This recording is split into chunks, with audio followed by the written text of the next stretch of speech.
¿Por qué sigue doliéndonos la caída del Tahuantinsuyo a manos de los españoles 500 años después del suceso? El objetivo de este video trata de responder a esa pregunta angustiosa y todavía viviente en el sentimiento nacional peruano, y yo diría incluso latinoamericano. ¿Por qué la pérdida del mundo indígena? ¿Por qué la derrota del alma india todavía sigue siendo de una intensidad, de una vitalidad, de una preocupación en muchos pensadores e incluso en ciudadanos comunes y corrientes como yo? Pero creo que es un poco excesivo generalizar el asunto.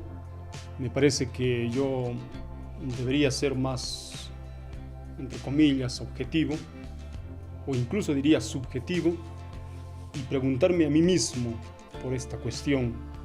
¿Por qué a mí como peruano me sigue doliendo la extinción, el hundimiento del Tahuantinsuyo a manos de los españoles hace 500 años? Este video está contextualizado por un cambio de palabras que han tenido el rey de España, el gobierno español y el gobierno mexicano por estos días, donde el gobierno mexicano le ha solicitado a España que pida perdón por los sucesos acaecidos durante la colonización española. Este es el contexto, esto es lo que me motiva a dar mi opinión, dar mi comentario, mi visión acerca de ese asunto tan peliagudo, ¿no? ¿Debería España pedirle perdón no solamente a México o el Perú, sino a todos los demás países latinoamericanos o hispanoamericanos? ¿Cómo debería procederse en este asunto? Me gustaría contextualizar también el punto desde el que yo opino, desde el que yo comento estos sucesos en la América actual respecto a la interpretación que hacemos de la historia, de esos sucesos todavía inquietantes para el mundo latinoamericano, la conquista española. Pues han habido dos vertientes, dos formas, dos perspectivas para interpretar la historia latinoamericana.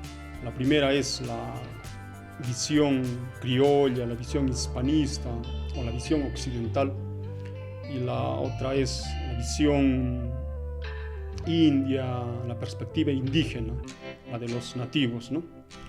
Bueno, como dije, me gustaría a mí mismo contextualizarme y decir que inevitablemente estoy, creo, posicionado o sesgado.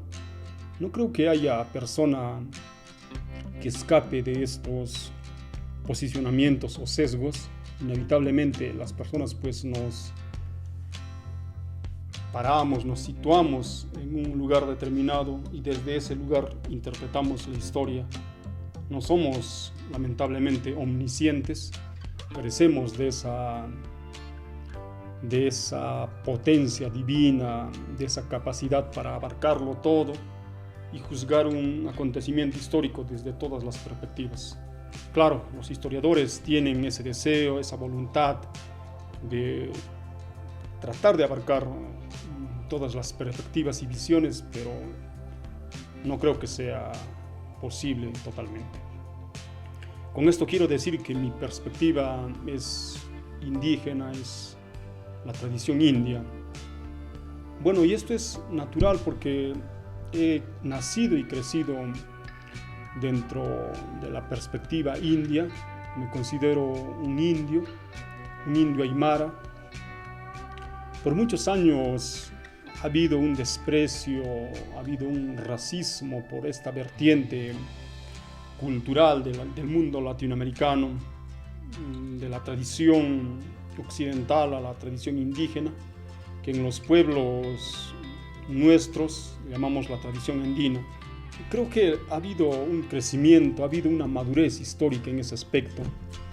Me parece que hoy en día hay una suerte de alegría, de reconciliación, de esta parte de la tradición andina o indígena que se siente orgullosa de esa tradición, de ese pasado histórico, que lo entronca a lo incaico, al mundo quechua, al mundo aymara.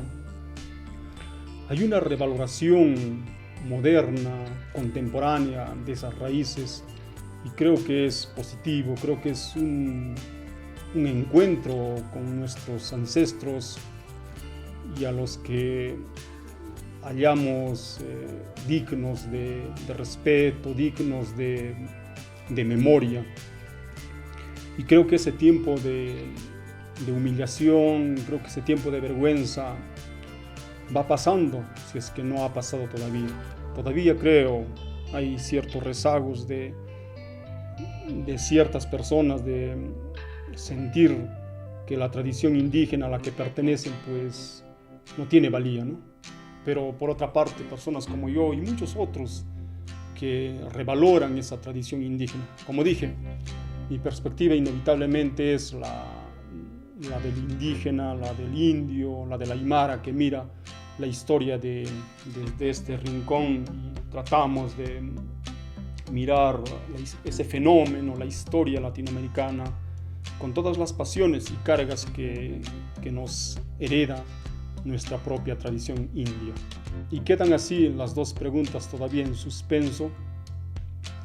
¿Por qué sigue doliéndonos la caída del Tahuantinsuyo 500 años después de la conquista española? Y la segunda pregunta, si España debería pedirle perdón a los pueblos amerindios por la colonización, por los abusos y formas terribles con que se impuso la tradición occidental en estas partes del mundo. Quiero centrarme en este instante en la primera pregunta, el dolor que todavía incita en muchos de nosotros la caída del Tahuantinsuyo y buscar las razones, los orígenes de esa dolencia histórica. Me parece que la razón fundamental de este trauma histórico todavía no resuelto es la utopización. Hemos tenido aquí en el Perú a uno de los más grandes utopizadores, a uno de los más suntuosos y memorables utopizadores, que es el Inca Garcilaso de la Vega, con su obra Los comentarios reales de los incas. Creo que no ha habido un utopizador de esa magnitud, un soñador de un tiempo pasado, de una época feraz, fértil, de belleza, fértil, de humanidad. Eso es lo que ha hecho el Inca Garcilaso de la Vega con el Tahuantinsuyo. Lo ha utopizado, le ha dado una imagen, una patina, un aura de sociedad perfecta, de utopía tahuantinsuyana, de utopía política, de edén social, de paraíso económico. Y esto se lo debemos principalmente al Inca Garcilaso de la Vega. Como dije, creo que no puedo generalizar en todos los que estamos en estos países latinoamericanos. Hablo por mí. Me parece que el Inca Garcilaso de la Vega ha sido en quien ha sembrado esta idea utópica del Tahuantinsuyo. No puedo olvidar, por ejemplo, ciertas líneas que siembran con mucho fulgor esa idea de que el Tahuantinsuyo fue utopía. Una de esas ideas que han calado muy hondo y que una y otra vez nos incitan a mirar el pasado y volvernos con cierta añoranza, es la erradicación del hambre.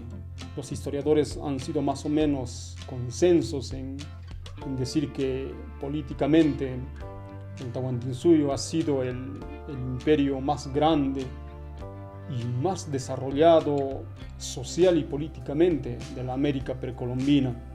Y entonces el derribamiento, la destrucción de este hogar aborigen de este mundo que nos era nuestro, destruido por unos cuantos aventureros mercenarios llegados de España, pues es natural que nosotros que pertenecemos a la tradición india, nosotros que continuamos con el lado indígena, pues nos sintamos naturalmente conmovidos por esta terrible destrucción del Cusco y el Tahuantinsuyo. Algo análogo o muy parecido debe ocurrir en México, un país hermano con muchas similitudes con el Perú. No conozco el caso mexicano a profundidad, lo conozco sí en los hechos muy básicos, y entonces no me atrevo a profundizar en el caso mexicano. Conozco sí el caso peruano o el caso andino, diríamos, y por eso intento dar algunas luces sobre este trauma histórico que todavía sigue vigente entre nosotros. Bueno, decía que el Tahuantinsuyo había sido utopizado. Habíamos soñado, habíamos querido creer que un mundo de esa belleza, de esa originalidad, pues se había perdido a la llegada de los españoles. Y este fulgor imperial, pues inevitablemente se había perdido. Cuando pienso en la caída del Cusco, cuando pienso en la destrucción de un mundo, pues para mí es casi también inevitable pensar en la caída de Troya. La caída del Cusco me recuerda a la caída de Troya. Los que hemos leído las historias que hablan acerca de la destrucción de la ciudad de Troya a manos de los aqueos, pues nos sentimos abrumados por la sensación de que algo precioso se perdió cuando Troya fue quemada por los griegos. Y para mí esa es la misma sensación que siento cuando oigo la historia de la caída del Tahuantinsuyo o cuando oigo las historias de la caída del Cusco. Debe estar relacionado también al hecho de que por esos años, cuando yo era muy joven, pues leí los comentarios reales de los incas, y eso incitó en mí una sensación, un hambre por la utopía, ¿no? Y casi seguidamente leí la Ilíada de Homero. Y entonces para mí están muy conectados, para mí como lector, alguien que ha amado los libros, están muy conectados, por lo menos a nivel imaginario, estas dos caídas, estos dos sucesos históricos trágicos en la historia humana. Por tanto, el Tahuantinsuyo era utopía, ¿o no lo era? Obviamente, creo que en la historia del mundo, las personas hemos crecido en la madurez histórica, o por lo menos yo como sucesor de la tradición indigenista, creo que siento, percibo, sospecho que he madurado en ese aspecto. Probablemente no en muchos otros, pero en ese aspecto creo que sí.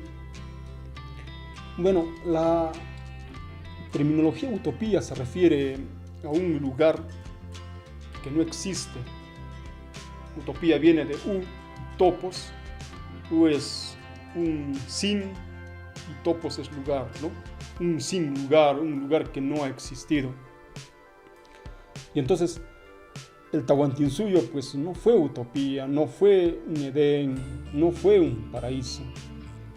Y esto quizá es doloroso y arraiga en nuestros sentimientos nacionales de un modo permanente y fiel. De hecho, son huellas que todavía se muestran hasta hoy en día cuando volvemos a tocar el tema de la invasión española a las Américas. ¿Y cuáles son esas huellas que nos dicen que pues, el Tahuantinsuyo no era utopía? Bueno, podemos señalar característicamente algunos hechos que nos lo demuestran. Primero, la guerra civil entre Huáscar y Atahualpa. Objetivamente, Hoy sabemos que ninguna sociedad es perfecta. En el siglo XX el comunismo ha querido inseminar esta idea de que podemos aspirar a una sociedad igualitaria, una sociedad donde todos los ciudadanos tengan los mismos derechos. Pues en la letra, en el concepto es una idea más o menos hermosa y llamativa, ¿no? Pero en la realidad eso no se ha visto, no se ha cumplido. Si hubiera sido una utopía el Tahuantinsuyo, pues no encontraríamos esta gran rencilla entre dos hermanos sucesores al poder.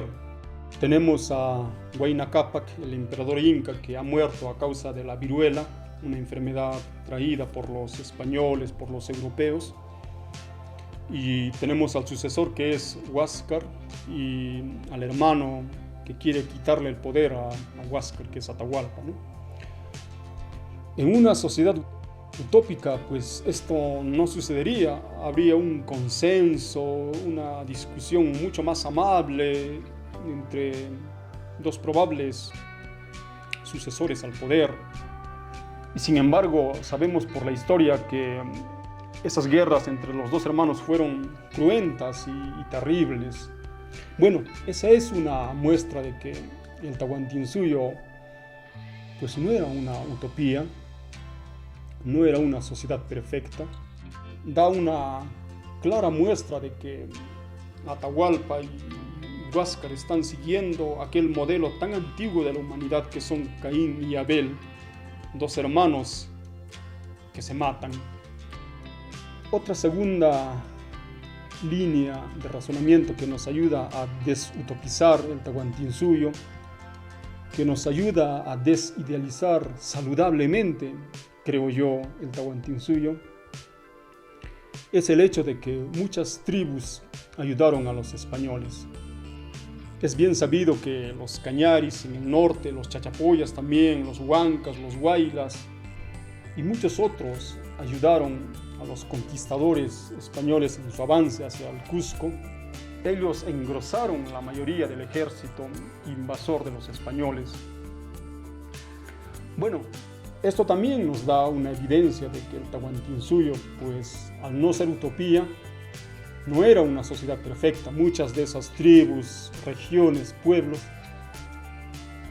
pues se sentirían agobiadas por los impuestos, por los tributos que debían pagar al Tahuantinsuyo, al señor Inca, al emperador del mundo de esos tiempos, ¿no? Y por tanto los españoles representaban una suerte de liberación del poder imperial cusqueño, una suerte de independencia, lo cual también quiere decir que el Tahuantinsuyo todavía no había alcanzado una cohesión nacional, un sentimiento de patria tahuantinsuyana. Todavía no había alcanzado la sensación de una comunidad imaginada, de una patria común. Es un imperio fulgurante, apenas tal vez 200 o quizá máximo 300 años en el Cusco, que se expande rápidamente con Pachacútec y llega a tomar el control ya en la máxima expansión hacia el norte en Colombia, hasta Ecuador, parte de la selva, el Perú, en el sur Chile, Argentina, Bolivia. Esos pueblos quisieron liberarse del yugo quechua, del yugo tahuantinsuyano.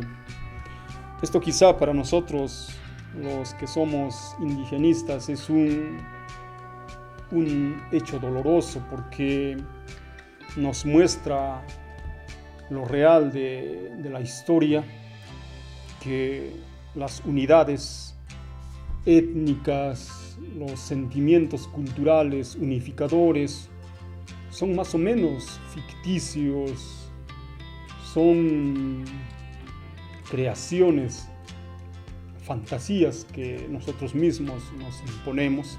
el indigenismo hoy en día, un indigenismo al que yo mismo pertenezco, muchas veces queremos engañarnos creyendo que pues hubo toda una unidad indígena, una resistencia indígena contra el imperio español, contra el invasor europeo.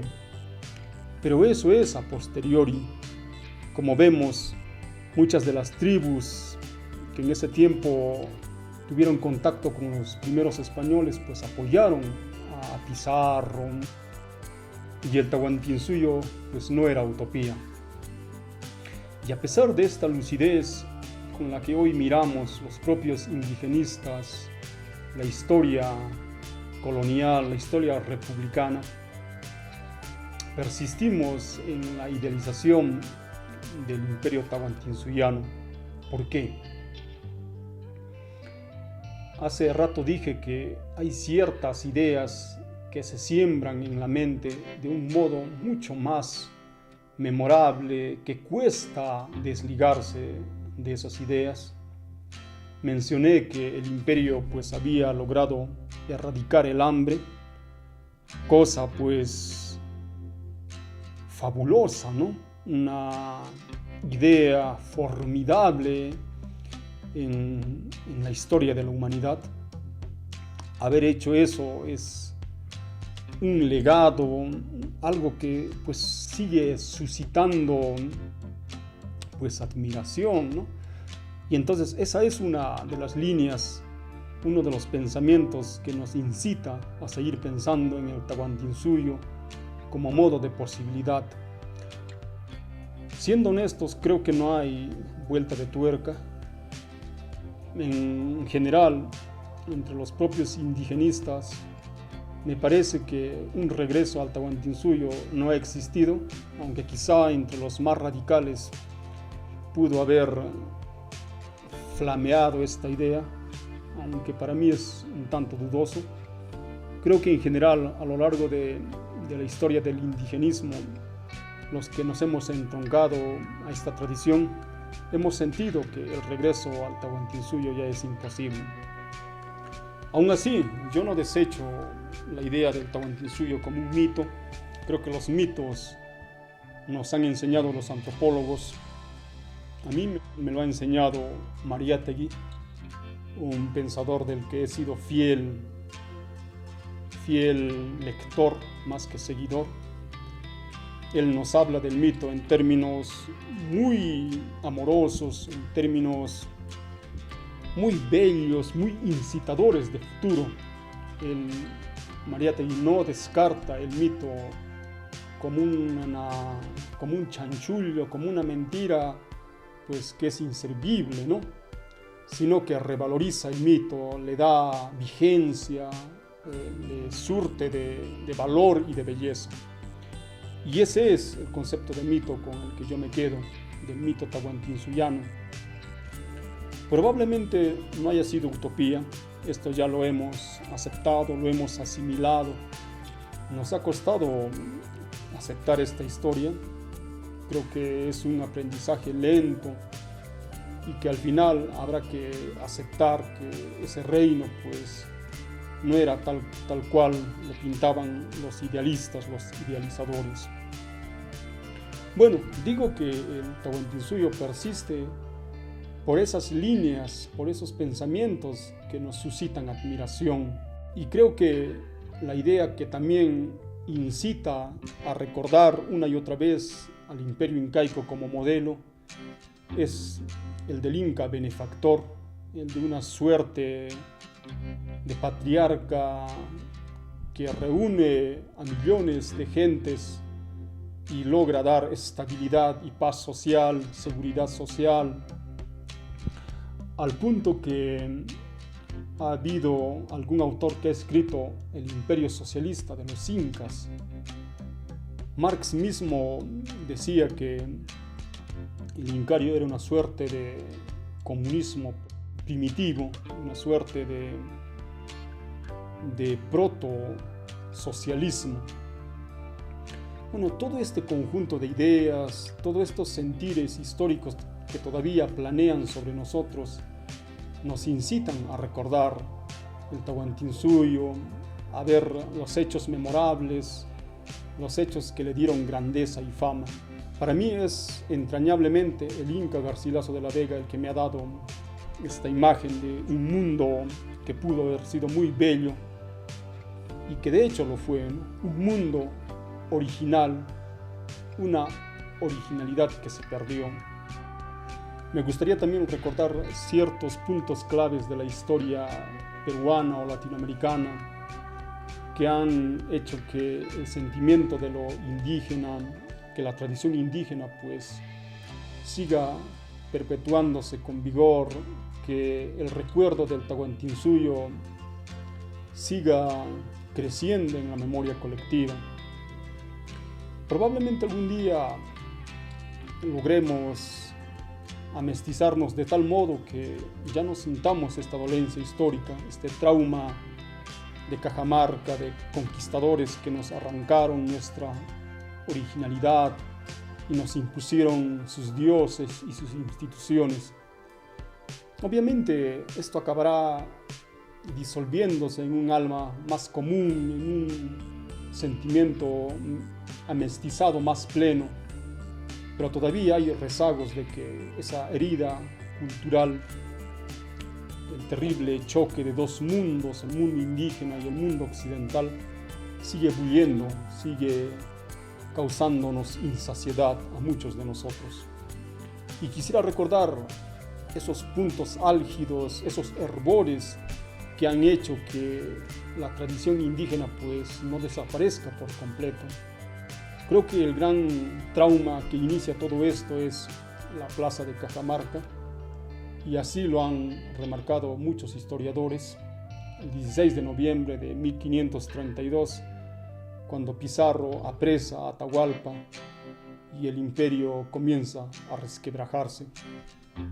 Un año después, en 1532, el 15 de noviembre, casi un año exacto después de la llegada a Cajamarca, el Cusco es tomado también por los españoles. Esas tomas creo que son simbólicas de nuestras angustias culturales todavía vigentes. Hay otro hecho que también tiene un espesor y una dolencia histórica muy grande, y quizá es la dolencia histórica más grande que sentimos los peruanos y aún creo los latinoamericanos. Es el sojuzgamiento de Túpac Amaru II y de Micaela Bastidas Puyucagua. Creo que en el imaginario colectivo peruano y latinoamericano no ha habido una imagen que perdure con tal fulgor, con tal atrocidad, esta violencia, este encuentro cultural, este choque de dos mundos que está representado en Túpac Amaru II. Podemos recordar la historia y vemos a 4 caballos tratando de romper el cuerpo del Inca, José Gabriel Condorcanqui. Recordamos a cómo Micaela Bastidas Puyucagua pues es ahorcada, cómo los hijos pues también sufren horrendas torturas, y cómo el hijo menor de esta pareja, Túpac Amaru y Micaela Bastidas Puyucagua, pues sufre un destierro de país en país, de continente en continente, Fernando Túpac Amaru. Entonces esta es una tragedia, una historia que insufla todavía vestigios. La historia no está completamente sanada, de que la vertiente india, la vertiente indígena todavía no ha terminado el proceso de duelo histórico.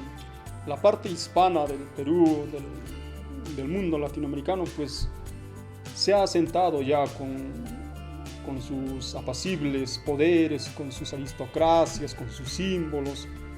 Han sido de algún modo los vencedores, los descendientes de los vencedores, y hay una suerte de estabilidad emocional. Pero aquellos que pertenecemos todavía a la tradición india, aquellos que nos sentimos continuadores del mundo indígena, pues estos hervores, estos acontecimientos siguen, diría, lastrándonos, siguen causándonos discordia interna, discordia metafísica, cosmovisional. Otro hecho que traza esa línea histórica, pero desde la visión de los vencidos, desde la visión indígena, creo es el suicidio de José María Arguedas en 1969. Murió el 2 de diciembre de 1969, pero se suicidó el 28 de noviembre, unos días antes. José María Arguedas es un personaje emblemático de nuestros hervores, de nuestras insaciedades, de nuestras angustias culturales.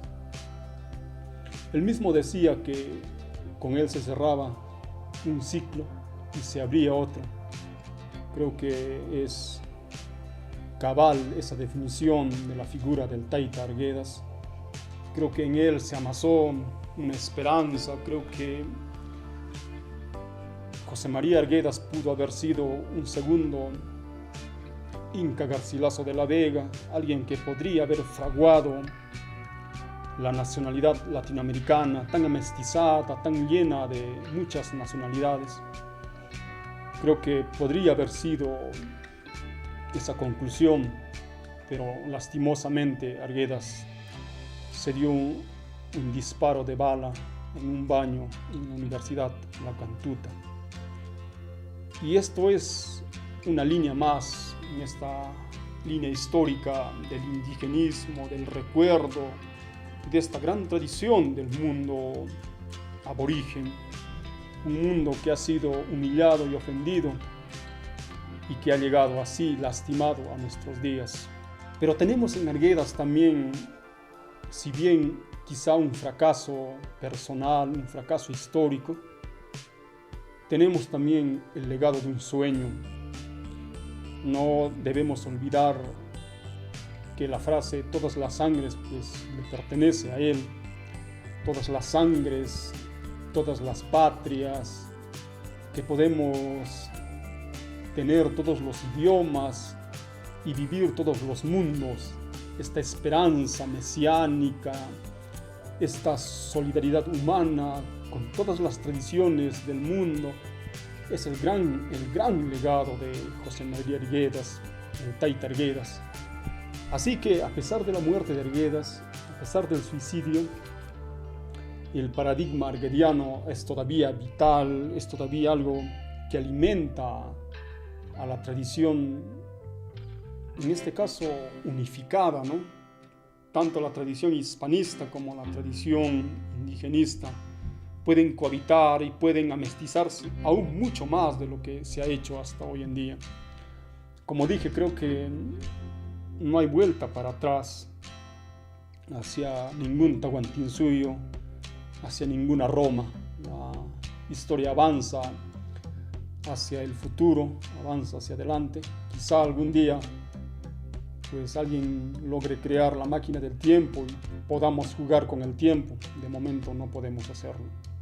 Podemos hacerlo, creo, en la ficción. Podemos imaginar mundos en los que el imperio incaico venció, por ejemplo, a Pizarro, o en los que los taínos no dejaron que Colón llegase a las Américas. Y en esa línea están los comentarios reales de los incas de Garcilaso de la Vega, el gran utopizador, el que nos dio esa imagen legendaria y sumamente hermoseada del mundo antiguo peruano. Así pues, vuelvo a la segunda pregunta que nos hacíamos, que me hacía hace rato. ¿Es válida esa petición del gobierno mexicano hacia España? O mejor dicho, ¿debe España pedirle perdón a las Américas por las atrocidades cometidas? No lo sé, no tengo certeza sobre ese asunto. Tengo cierto pálpito, cierta intuición personal, muy personal. Cada latinoamericano, cada persona que se siente imbuida en este tema tan candente de la alianza o desalianza entre el mundo español y el mundo latinoamericano, pues tendrá su respuesta, ¿no? ¿Debe España pedirle perdón a América? Para mí no es necesario. Creo que la madurez histórica de nuestros pueblos ha llegado a tal punto que podemos mirarnos a nosotros mismos y con toda la lucidez, pues dejarnos de utopías, mirar con ojos realistas nuestros propios destinos. Creo que la historia latinoamericana fundamentalmente ya está en nuestras manos. Creo que han habido modelos en el Asia, los tigres del Asia, los países escandinavos. Han habido modelos en los que podemos mirar que se puede mejorar como país, que podemos salir del subdesarrollo, que los países latinoamericanos no estamos condenados necesariamente, fatalmente, a ser países del tercer mundo.